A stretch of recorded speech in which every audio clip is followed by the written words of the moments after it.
नहीं, हम सब लेके चल रहे हैं ना आगे से, जो उनमें से जो तुम्हें नहीं आए होंगे बीच में आएंगे ना वो क्वेश्चन, तो तुम पूछते चलना। 30 तक कर लिए थे हमने, 30 तक कर लिए थे, बाकी हमने आपको भेज दिए थे और हमने ये कहा था कि जो आपसे नहीं होंगे उनको छोड़ दीजिए, और फिर अभी हम यहाँ आगे सारे क्वेश्चंस लेके चल रहे हैं। जो आपसे हो चुके हैं उनको जल्दी जल्दी से निकल जाएंगे, और जहाँ पे आपको प्रॉब्लम है वहाँ पे रुक के उसको क्लियर कर देंगे, ठीक है। तो देखिए ये 31 क्वेश्चन था। 31 क्वेश्चन कह रहा था velocity time graph A B shows that the body has uniform acceleration, uniform retardation, uniform speed and initial velocities O and moving with uniform retardation. देखिए बहुत आसान है, आपको दिख रहा है कि इनिशियल वेलोसिटी कुछ ना कुछ है इसके पास पहले से, है ना, देखिए यहाँ पे, और फिर आके फाइनली ये 0 हो रही है, ठीक है। और ये ग्राफ आपने बहुत बार देखा है मोशन में, तो क्या होगा आंसर इसका? रिटार्ड हाँ बिल्कुल सही बात। स्ट्रेट लाइन ये दिखा रही है कि यूनिफॉर्म हो रहा है, जो कुछ चीज हो रही है यूनिफॉर्म हो रही है, और जो स्ट्रेट लाइन है ये आपकी ओरिजिन से नहीं जाकर ये उल्टी बन रही है यहाँ से, ये बल्कि ओरिजिन पे वापस लौट रही है इस वाली एक्स एक्सिस पे। तो वो दिखा रहा है कि बॉडी जो भी बॉडी मोशन में थी वो फाइनली क्या कर रही है? रिटार्ड कर रही है, रुक रही है, स्टॉप हो जाएगी रुक के, ठीक है। किसी बच्चे को कहीं पे समझ में ना आए तो वो बीच में रुक के पूछ सकता है, ठीक है। पिछली बार भी हमने यही चीज एक्सप्लेन की थी, हम आगे चल रहे हैं जल्दी से। 32 क्वेश्चन नंबर, ठीक है। An object is dropped from rest, its velocity changes with distance in the following form, ठीक है। देखिए कौन कौन सा, बी सी डी, कौन सा ऑप्शन होगा? देखो रेस्ट से ड्रॉप किया गया है, क्या होना चाहिए? अच्छा ये ग्राफ नहीं विजिबल है, ग्राफ विजिबल, हाँ मैं समझ रहा हूँ, हाँ समझ रहा हूँ, एक सेकेंड में ड्रॉ कर देता हूँ। हाँ तुम लोग के पास वैसे वो तो है ना पीडीएफ, उसमें देख लेते हैं। ये वेलोसिटी वर्सेस डिस्प्लेसमेंट ग्राफ है, थोड़ा सा क्वेश्चन जो है घुमाया गया है। मतलब नॉर्मली आप ये ग्राफ नहीं पढ़ते हैं जब मोशन पढ़ रहे होते हैं, इस टाइप का कोई ग्राफ आप नहीं पढ़ते हैं जिसमें एक्स एक्सिस पे डिस्प्लेसमेंट हो। ये है ग्राफ, अब तो दिख रहे हैं? हाँ तो अब क्या लग रहा है आपको, क्या होगा? सेकेंड डी वाला। An object is dropped from rest, its velocity changes with distance, उसकी वेलोसिटी डिस्टेंस के साथ बदलती जा रही है। अच्छा वेलोसिटी अगर बदल रही है लगातार तो क्या स्ट्रेट लाइन मिलेगी हमको? नहीं मिल सकती है स्ट्रेट लाइन नहीं मिल सकती है।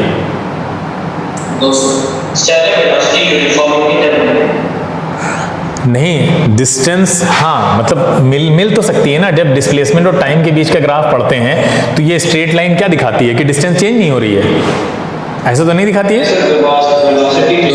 मतलब डिस्टेंस चेंज हो रही, स्ट्रेट लाइन भी चेंज को दिखाती है ना, बोलो। हाँ तो ये चीज समझने की जरूरत है कि स्ट्रेट लाइन का मतलब हमेशा ये नहीं होता है कि कोई चीज चेंज नहीं हो रही है, चेंज हो रही है लेकिन वो कांस्टेंट रेट से चेंज हो रही है ना।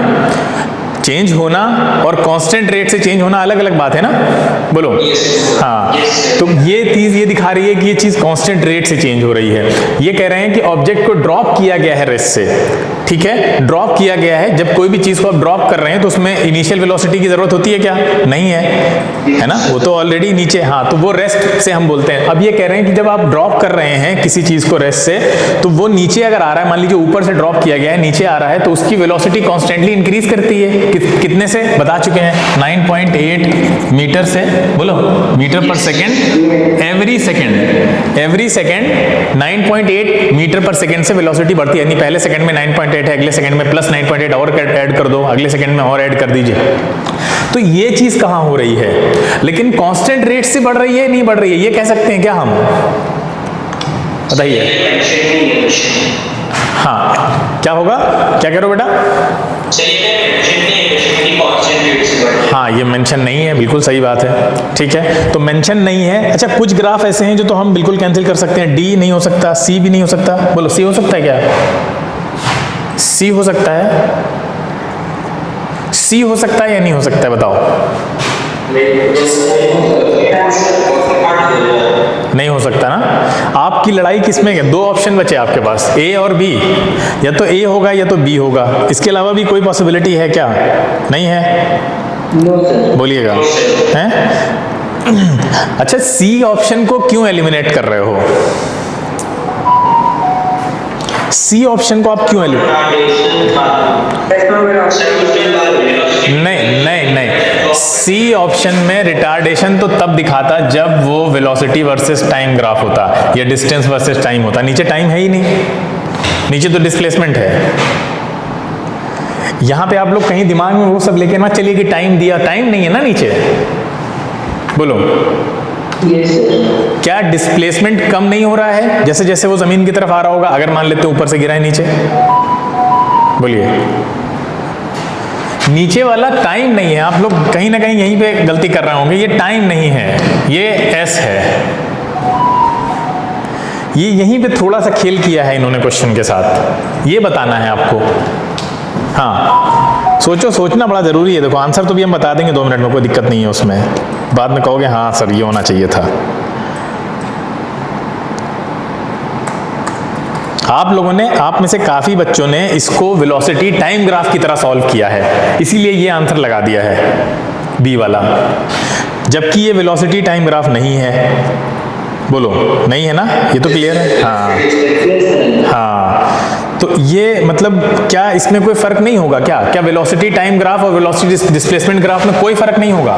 बोलो इन दोनों ग्राफ में कोई डिस्टेंस, दोनों का एक ही जैसा ग्राफ बनेगा क्या? इतना ज़्यादा इजी लग रहा है आपको? सब बच्चे ध्यान दें। रेस्ट से है इनिशियल वेलोसिटी 0 होगी, है ना? बोलिए रेस्ट से है तो इनिशियल वेलोसिटी 0 होगी। इनिशियल वेलोसिटी 0 है, एक्सेलरेशन ए, ग्रेविटी है, ड्यू टू ग्रेविटी है ना। यहाँ पे पॉजिटिव ले लीजिए नेगेटिव ले लीजिए, कोई फर्क नहीं पड़ता है। अच्छा क्या फॉर्मूला है हमारे पास? फॉर्मूला क्या है हमारे पास? डिस्प्लेसमेंट, एक्सेलरेशन, वेलोसिटी में क्या रिलेशन है? v square minus u square is equal to 2as। बहुत फेमस, सब जानते हैं। This will be 0, v square is equal to 2as। बोलो अब एक चीज मैं लिखने जा रहा हूं, ध्यान से सुनो। क्या ये कांस्टेंट होगा? ये वाला होगा। v square is equal to, v square is directly proportional to s, लिख सकते हैं। v is equal to root s लिख सकते हैं। लिख सकते हैं, लिख सकते हैं। अच्छा आप सब लोगों ने एक चीज पढ़ी है, या v square is equal to 2as तक ही रहते हैं। y square is equal to ax, कुछ याद आया क्या? कहाँ पढ़ा है? नहीं पढ़ा? y square is equal to 4ax, अब याद आया? पैराबोला की कुछ, पैराबोला नहीं पढ़ाया गया? पैराबोला नहीं पढ़ाया गया? नहीं पढ़ाया गया। मैथ्स पढ़ने के लिए फिजिक्स की रिक्वायरमेंट नहीं है, लेकिन फिजिक्स पढ़ने के लिए मैथ्स की रिक्वायरमेंट बहुत ज़्यादा है। मतलब अगर आपको मैथ्स नहीं आती अच्छे लेवल की तो आपको अच्छे लेवल की फिजिक्स आ ही नहीं सकती। और वो उसका बहुत अच्छा एग्जाम्पल ये क्वेश्चन है। ये क्वेश्चन देखने में बहुत ईजी लग रहा है। एक्चुअली क्या होती है, एक पैराबोला, थोड़ा सा हिंट बता देते हैं, बाकी आप लोग अपना पढ़ेंगे रेगुलर क्लास में। देखिए हाँ ठीक है, अब देखिए पैराबोला में 2 इक्वेशन बनती हैं। एक बनेगी y square is equal to, ये देखो 4ax है, और दूसरी बनेगी x square is equal to 4ay। ठीक है, तो जो ये y square is equal to 4ax वाली इक्वेशन होती है, जो दिखा रही है y square is equal to 4ax, इसमें जो पैराबोला बनता है वो क्या बनता है? वो x एक्सिस के पैरेलल होता चला जाता है, कुछ इस तरह से।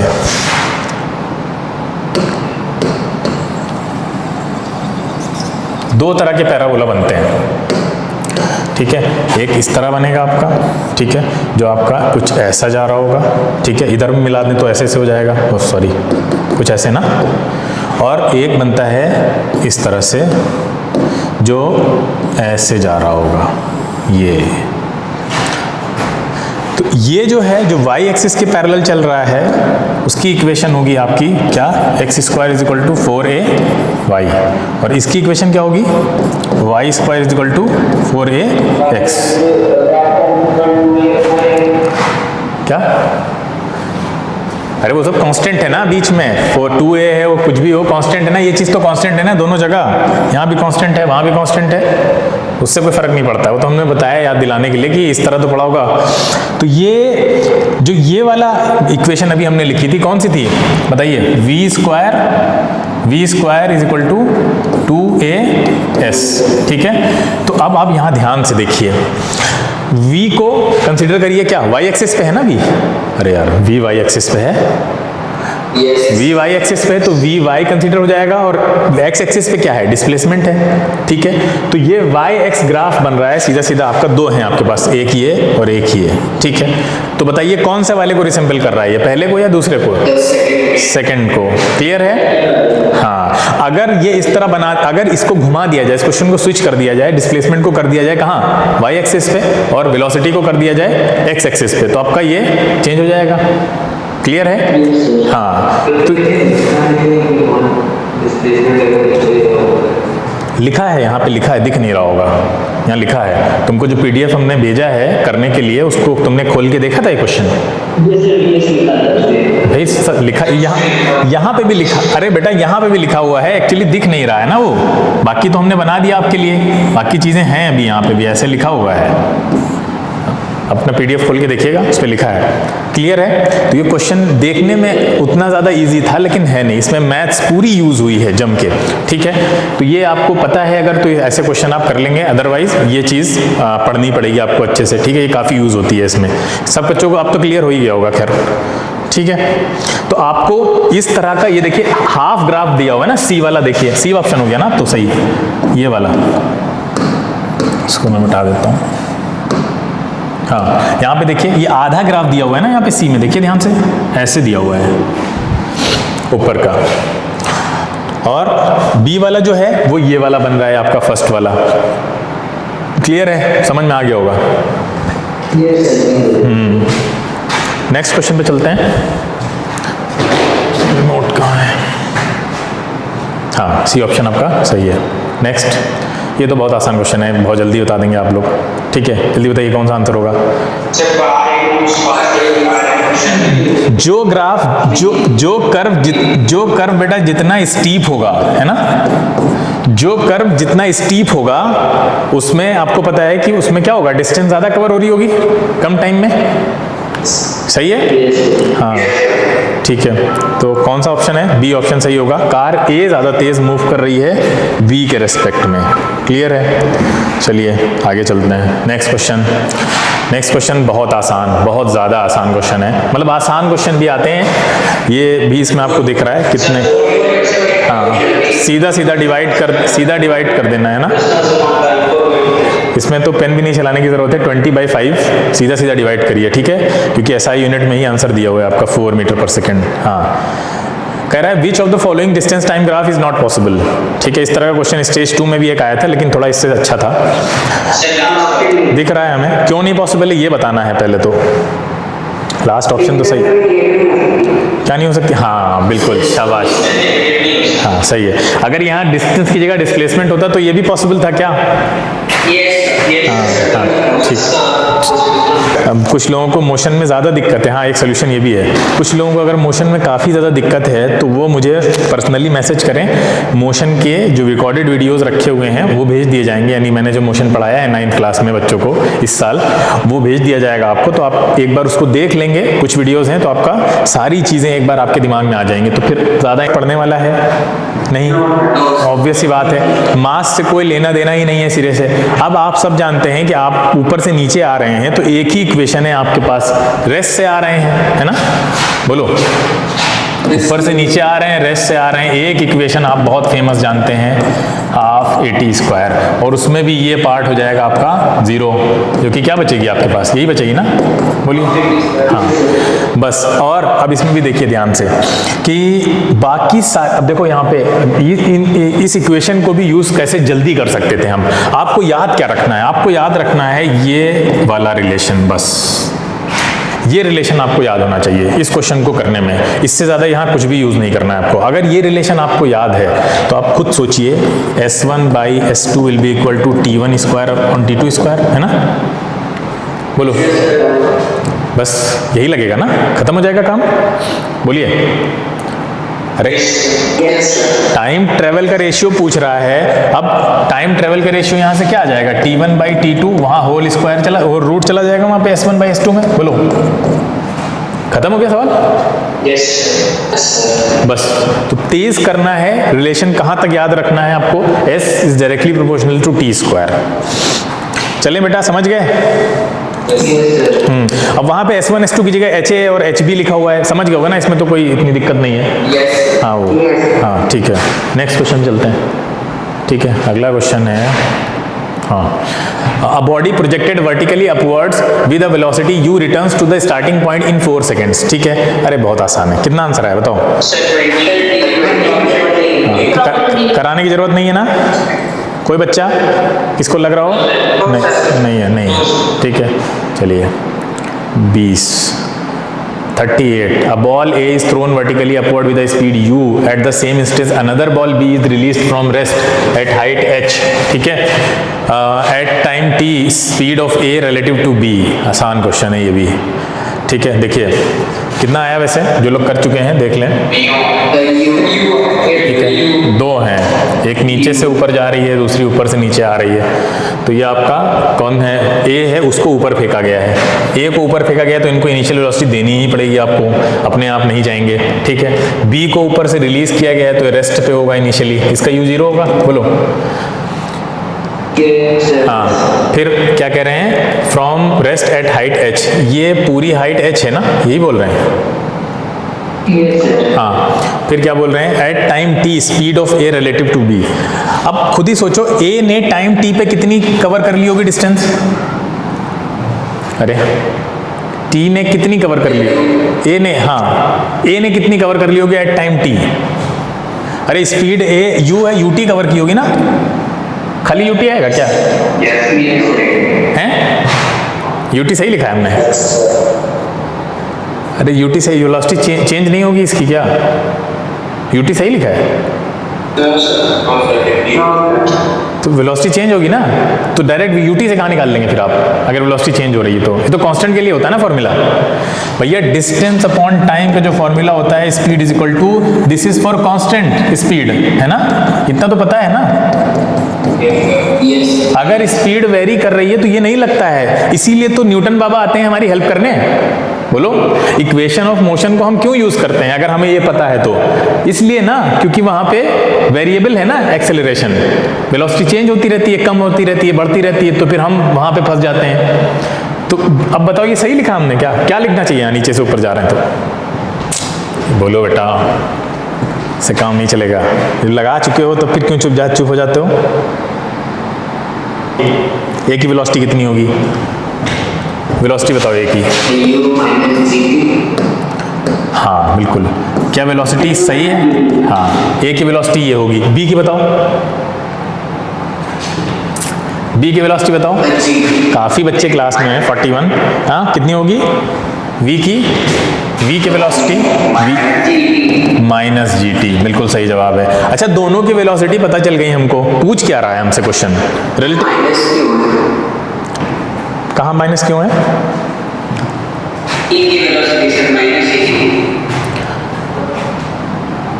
अरे यार सुनो, नहीं, अरे होगा भाई, सुनो ध्यान से सुनो।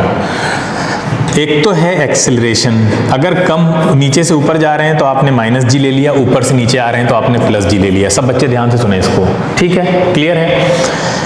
एक होता है वेलोसिटी, आप नीचे से ऊपर जा रहे हैं तो अगर आप नीचे से ऊपर जाने में आपने वेलोसिटी को पॉजिटिव लिया है तो ऊपर से नीचे आने पे आपको क्या लेना पड़ेगा? नेगेटिव लेना पड़ेगा। क्लियर? बोलो, ये दोनों अलग अलग चीजें हैं। आप जो यहाँ पे -GT ले रहे हैं, वो -g ये दिखा रहा है कि एक्सेलरेशन जो है वो वेलोसिटी कम हो रही है लगातार, ठीक है? और यहाँ पे आपने जो माइनस लगाया है, ये वेलोसिटी का माइनस है। यहाँ वेलोसिटी प्लस में ली है आपने, नहीं समझे? भाई चलो, अच्छा मैं समझा रहा हूँ अच्छे से, परेशान नहीं होना है। हटा देते हैं माइनस। अब ठीक, अब खुश? बोलो, +GT कर दिया, कोई दिक्कत नहीं? हाँ ठीक है। अब यहाँ आ जाइए, वेलोसिटीज के पास डायरेक्शन होती है नहीं होती है, ये तो हमें पता है। हैं? हाँ, वेलोसिटीज के पास डायरेक्शन होती है। तो इसका मतलब है अगर आप va को ऊपर भेज रहे हैं और ऊपर को आपने पॉजिटिव ले लिया है तो आप इसको ऐसे लिखेंगे, इसकी a की वेलोसिटी को। अगर आपने va की वेलोसिटी को पॉजिटिव ले लिया है तो ऊपर से जो नीचे आ रहा है उसको तो नेगेटिव लेना पड़ेगा आपको, क्योंकि डायरेक्शन अलग है। बोलो हाँ। तो बताओ vb की वेलोसिटी को क्या लेंगे हम? Minus gt। अब समझ में आ गया माइनस क्यों आया? हाँ, एक्सेलरेशन में g को प्लस माइनस लेना अलग चीज होती है और v को प्लस माइनस लेना अलग चीज होती है। g को प्लस माइनस लेना ये भी दिखाता है कि वेलोसिटी बढ़ रही है या कम हो रही है लगातार, क्लियर है? और v को प्लस माइनस अगर आप ले रहे हैं साथ में ही उसके, तो वो सिर्फ डायरेक्शन दिखा रहा है कि वेलोसिटी उससे अलग डायरेक्शन में आ रही है। अब रिलेटिव वेलोसिटी निकाल लेंगे, कोई प्रॉब्लम? अरे भाई हाँ, रिलेटिव वेलोसिटी कैसे निकलेगी? रिलेटिव वेलोसिटी कैसे निकलेगी? रिलेटिव वेलोसिटी पूछ किससे रहा है? Speed of A relative to B. क्या मतलब हुआ? ये ए रिलेटिव टू बी कैसे निकालेंगे? हाँ, velocity A minus velocity B, V A minus V B. तो रख दीजिए V A minus V B कितना हो जाएगा? ये कितना होगा आपका? u माइनस जी टी, ठीक है। और ये माइनस माइनस प्लस हो जाएगा तो जी टी कैंसिल हो जाएंगे, है ना? अरे भी कराएं u minus G T minus, ये देखो तो ये माइनस माइनस प्लस हो जाएगा ना, अंदर जाएगा तो ये माइनस माइनस प्लस हो जाएगा तो क्या होगा आपका? ये जी टी कैंसिल हो जाएगा तो फाइनली आंसर कितना आ जाएगा? u। समझ गए सब बच्चे? किसी को दिक्कत तो नहीं? आगे चलें। हाँ बोलो। हाँ, वो कब करते हैं? सुनो तो मेरी बात, वो कब करते हैं? वो तब करते हैं जब आपने दोनों के साइंस अलग अलग नहीं लिए होते हैं। स्पीड की बात हो रही होती है, यहाँ बात किसकी हो रही है? वेलोसिटी की बात हो रही है। तो जब वेलोसिटी की बात हो रही है तो आपने साइन अलग अलग ले लिए हैं अगर, तो फिर आपको सब्ट्रैक्ट करना पड़ेगा, या तो फिर आपने साइन नहीं लिए होते, इसको स्पीड की तरह कंसिडर करो, ऐड कर दो, आंसर आ जाएगा। सेम आंसर आएगा। इन दोनों को स्पीड की तरह कंसीडर करो। स्पीड में क्या होगा? डायरेक्शन से कोई लेना देना नहीं होगा, है ना? तो डायरेक्शन से कोई लेना देना नहीं होगा तो डायरेक्टली ऐड कर दो, देखो यू ही आएगा। कर लो। Yes sir. अगर कॉन्सेप्ट बेटा क्लियर है तो गलत नहीं हो सकता क्वेश्चन आपका, चाहे जैसे करिए आप, अंडरस्टैंडिंग सही होनी चाहिए। आगे चलते हैं जल्दी से। A stone drop from the top of a tower reaches the ground, होता है nth सेकेंड का, nth सेकेंड का फॉर्मूला क्या होता है? 1/12 gt स्क्वायर होता है ना? अरे बोलो भाई, हाफ gt स्क्वायर होता है। लेकिन nth सेकेंड में हम क्या लेंगे? nth सेकेंड में हम क्या लेते हैं? tn minus 1। बोलो, या इसको इस तरह से लिख सकते हैं हम। इस क्वेश्चन में क्या कह रहा है? क्वेश्चन के अकॉर्डिंग चलते हैं। Body falls freely from the rest. एक बॉडी है जो रेस्ट से गिर रही है नीचे, ठीक है? सिनेरियो देखिए, नीचे आ रही है रेस्ट से, और it covers as much distance in the last second of its motion, ठीक है? लास्ट सेकेंड जो मोशन का होता है वो यहाँ कहीं होगा, उसका यही तो होगा। बोलो, ये वाली डिस्टेंस की बात कर रहा है, आखिरी सेकंड में, नीचे गिरने से पहले लास्ट सेकंड में जितनी मोशन अपना करता है वो क्या कह रहा है? It covers as much distance in the last second of its motion as covered in the first 3। First 3 ये ऊपर के होंगे। बोलो, फर्स्ट 3 में जितनी मोशन करता है उतनी ही लास्ट 1 में करता है। क्या इतना ही कह रहा है? बोलिए। हाँ, ये दोनों बराबर हैं। जितना यहाँ पे, हाँ, जितना मोशन यहाँ पे हो रही है उतना ही वो 1 सेकंड में कर ले रहा है मोशन।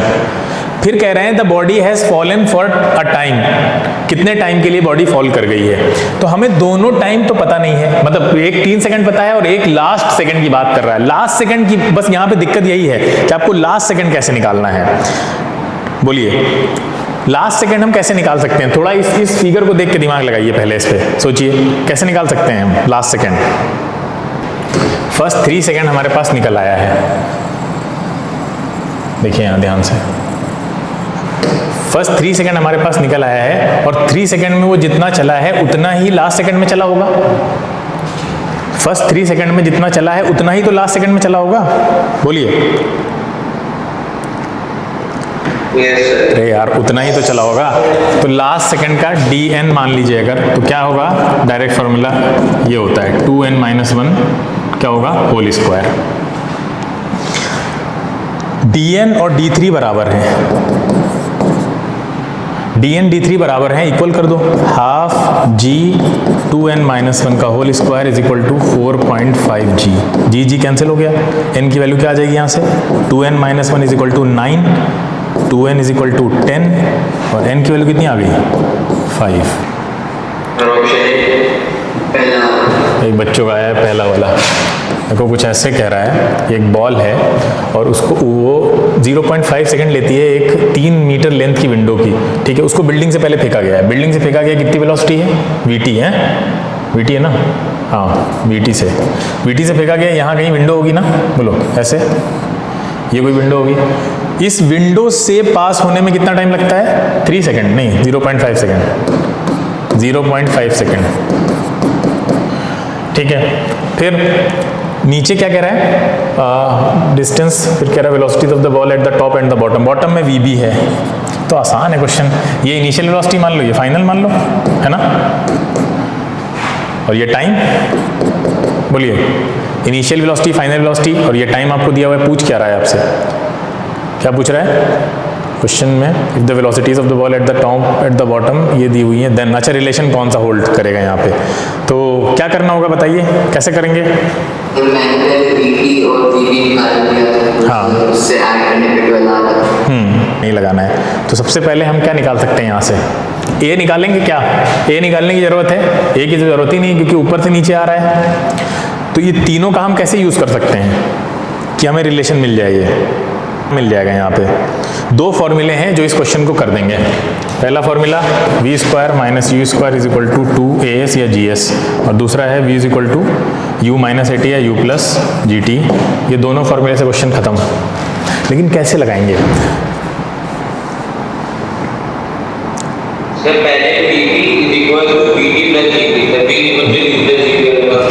देखो ये वाले फॉर्मूले में पहले ऊपर वाले में जगह कम है, मैं यही मिटा के लिख रहा हूँ, देखो सब लोग ध्यान से, यहाँ क्या होगा फाइनल में वी बी का स्क्वायर माइनस वी ए का स्क्वायर, ये ठीक है, इतना समझ में आया, बोलिए नीचे वाले फॉर्मूले से सब लोग ध्यान से देखें, वी बी और यहाँ क्या होगा वी ए, सही है, बोलिए आप खुद सोचिए, V B minus V A यहाँ से कितना मिल रहा है आपको, जी टी, इस वाली क्वेश्चन से, हाँ इसको आप तोड़ सकते हैं कैसे, V B plus V A और V B minus V A से तोड़ सकते हैं, और इक्वल टू कितना हो जाएगा 2GS हो जाएगा, बोलिए क्या रख सकते हैं यहाँ से हम, V B minus V A की वैल्यू क्या रख सकते हैं, जी टी रख सकते हैं या नहीं रख सकते हैं, बोलिए V B plus V A into G T equal to 2GS, G G cancel हो गया, कितना आएगा बताइए आंसर, ले जाइए उधर उधर सॉल्व कीजिए, V B plus V T कितना आ जाएगा, तो ये वी ए लिख दिया है हमने, ठीक है, हाँ ठीक है, समझ में आ गया,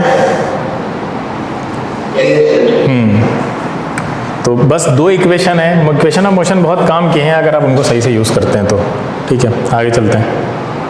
नेक्स्ट है, a stone is thrown vertically upward with an initial velocity u from the top of a tower reaches the ground with a velocity 3u, the height of the tower is, ये question बहुत आसान है, कितना आया answer, हाँ ये तो रटा हुआ होगा, नहीं जरूरत है ना कराने की, चले आगे, हाँ next, a balloon is moving upward with velocity 10 metre per second, ठीक है, एक बलून है वो ऊपर उड़ रहा है आपका 10 मीटर पर सेकेंड से, ठीक है, it releases a stone which comes down to the ground in 11 second, यहाँ से एक स्टोन ये रिलीज करते हैं जो कि ग्राउंड पे आके गिर जाता है कितने टाइम में, 10 सेकेंड में। The height of the balloon from the ground at the moment when the stone was dropped, ठीक है, जब यहाँ पे इन्होंने इसको छोड़ा था तो यहाँ से यहाँ तक की हाइट पूछ रहे हैं, ठीक है, the height of the balloon from the ground at the moment when the stone was dropped, कितना आएगा, क्वेश्चन आसान है, हाँ जरूरत नहीं कराने की ना, क्वेश्चन आसान है, जिन लोगों को भी फंसा होगा वो ये फिगर देख लें अब तो हो जाएगा। नेक्स्ट क्या होगा, हमने अभी आपको बताया था थोड़ी देर पहले, मतलब इतनी जल्दी भूल जाते हो कि वेलोसिटी का square is related to h, ये बताया था नहीं बताया था, इस तरह से बताया था, नहीं बताया था, फिर कहाँ इनको 0 मान लेंगे वो 0 हो जाएंगे, अब बताइए v1 बाई v2 करे दो खत्म हो जाएगा सवाल, हो जाएगा जिन लोगों को दिक्कत हो रही थी? बोलो H1/H2 बोलिए क्या करेंगे? अभी करवाएं आगे? अरे v वेलोसिटी है जब वो एक h डिस्टेंस फॉल कर रहा है, कह रहे हैं डिस्टेंस उसकी डबल हो जाए तो उसके लिए क्या कह रहे हैं, कितनी डिस्टेंस और करनी पड़ेगी कि वेलोसिटी डबल हो जाए। अगर ये v है और ये 2v हो जाए तो ये होल स्क्वायर है या नहीं है? बोलो। अरे होल स्क्वायर है ना, तो फिर ये कितना बन रहा है यहाँ से? 1/4 बन रहा है, नहीं बन रहा है?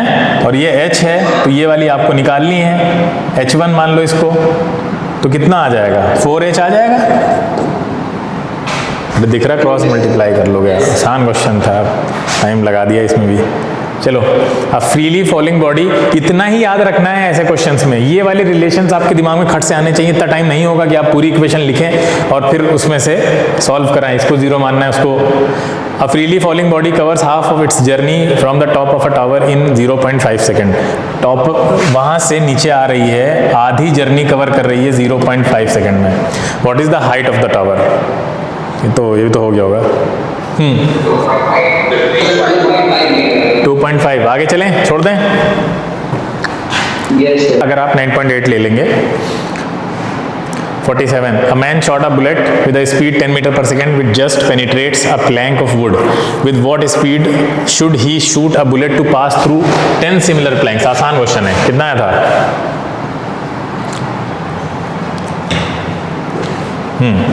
जल्दी हैं? कितना? अरे एक आदमी ने अगर एक बुलेट, क्या कह रहा है? हाँ रख दो, अभी रख दो। हाँ, बुलेट को फायर किया 10 मीटर पर सेकेंड की स्पीड के साथ और उसने कहाँ पेनिट्रेट कर दिया? एक वुड को। ठीक है, वुड को पेनिट्रेट किया है, अंदर चला गया ये। With what speed should he shoot a bullet to pass through 10 similar planks? मतलब एक प्लैंक को वो पेनिट्रेट कर गया है 10 मीटर पर सेकेंड की स्पीड के साथ। फाइनल वेलोसिटी 0 हो जाएगी। बोलिए। फाइनल वेलोसिटी 0 हो जाएगी। एक, अब यहाँ पे क्या है? स्पीड पूछ रहा है हमसे, किस स्पीड से वो करे कि 10 सिमिलर प्लैंक्स को वो आराम से कर जाए। बताइए क्या करेंगे हम? अप्रोच क्या होगी यहाँ पे हमारी? जिन लोगों ने किया है वो बोलें हैं? क्या होगा? यहाँ से क्या निकाल लेंगे हम? नहीं तो कैसे? कैसे रिटार्डेशन? कैसे? टाइम पता है? टाइम तो पता नहीं है, रिटार्डेशन कैसे निकालेंगे? हाँ बोलो, सभी लोग बोलें। अरे क्या आसान है, मतलब आप खुद सोचिए।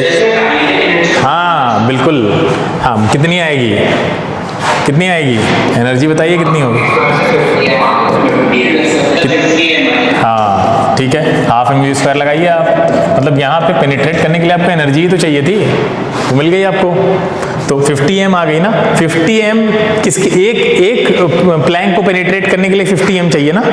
बोलिए, तो 10 के लिए कितनी चाहिए? 10 के लिए एनर्जी हो जाएगी 500।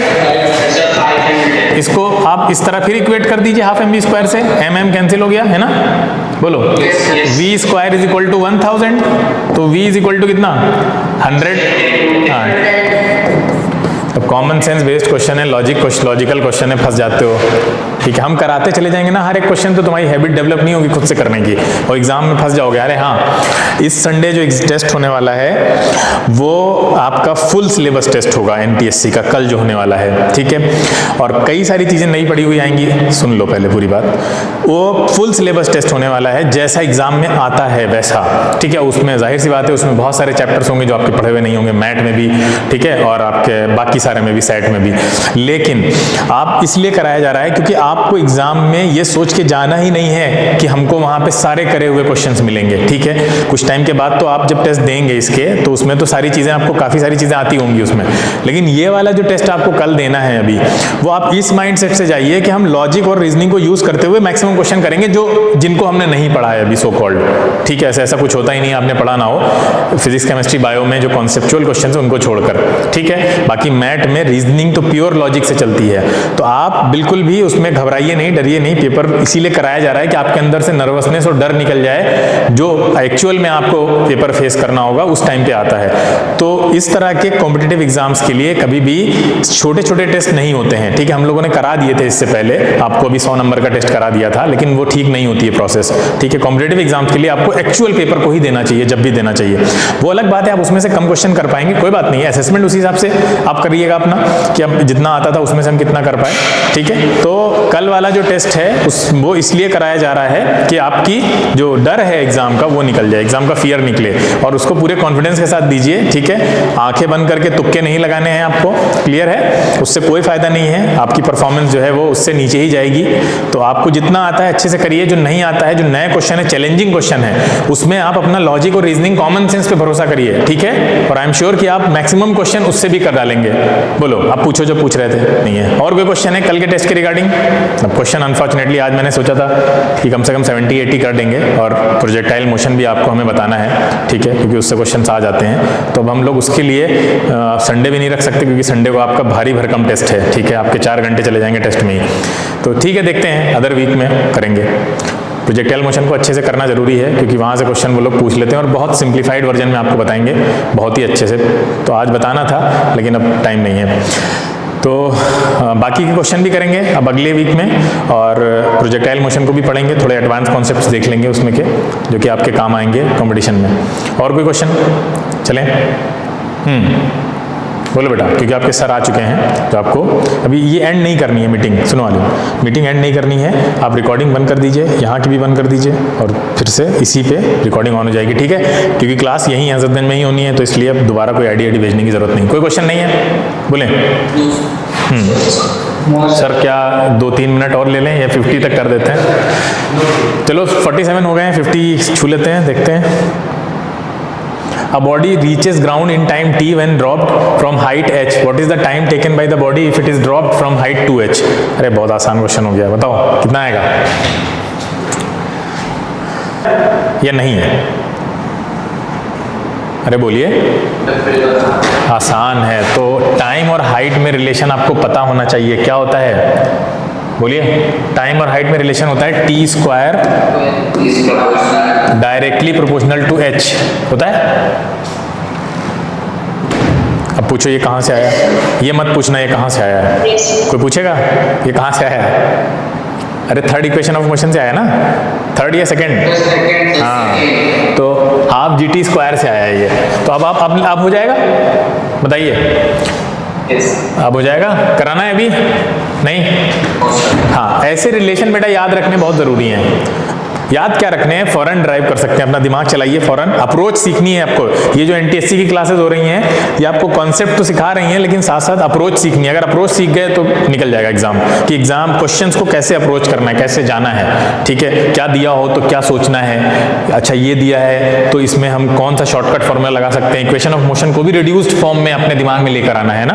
हम लोगों ने आज कितनी इक्वेशन ऑफ मोशन को रिड्यूस किया ना, डिस्प्लेसमेंट वर्सेस वेलोसिटी को रिड्यूस करके देखा क्या होती है, टाइम वर्सेस हाइट में देख लिया आज कि ये पता है, तो आप आराम से दोनों को वेरी करा दीजिए, हो जाएगा। आगे कराने की जरूरत नहीं है, चलें आगे। हाँ ठीक है, next. Brakes applied to a car produce a uniform retardation of 90 centimeter per second square. If the car was traveling with a velocity of 27 meter per second, then what distance will it cover before coming to rest? आसान question है वैसे, लेकिन approach सही होनी बहुत जरूरी है, वरना मेथड लंबा हो सकता है इसका आपका। बताइए कैसे लगा या नहीं लगा? लग तो गया होगा। कितना हो तो सबका गया होगा ना, क्वेश्चन तो आसान था। किसी बच्चे का ना हुआ हो? कोई बच्चा जिसका ना हुआ हो, कराना है क्या? नहीं कराना है? तो बहुत अच्छी बात है, फिर तो आगे चलते हैं। अच्छा, इसमें आप अप्रोच क्या लगा सकते थे बताइए, सही अप्रोच क्या हो सकती थी? रिटार्डेशन दे रखा था आपको। अच्छा, रिटार्डेशन दे रखा है यानी उसकी स्पीड जो है वो हर सेकंड में 0.9 कम हो रही है, क्या ये कह सकते हैं? 0.9 मीटर पर सेकंड बोल सकते हैं क्या इसको? हाँ, तो 0.9 से स्पीड हर सेकंड कम हो रही है और कार की वेलोसिटी दे रखी है आपको कितनी? 27 मीटर पर सेकंड। पूछ रहा है कितनी डिस्टेंस कवर करेगी रुकने से पहले। रुकना तो है ही अल्टीमेटली उसको, ठीक है। तो कौन सा फॉर्मूला लगेगा इसमें? हाँ, सिंपल है, थर्ड लग जाएगा और क्वेश्चन खत्म। आगे चलते हैं। Find the initial velocity of car which is stopped in 10 seconds by applying brakes. Retardation due to brakes is 2.5 metre पर सेकंड स्क्वायर। भी आसान क्वेश्चन था। कितना आएगा आंसर? Option C 25। अच्छा, ये तो सीधे लगाया होगा ना डायरेक्ट, ये तो कर चुके हैं ना, पुराना क्वेश्चन मुझे लग रहा है। अरे पिछली बार किया था ये क्वेश्चन। अच्छा, ऐसे क्वेश्चन। ठीक है, चलिए।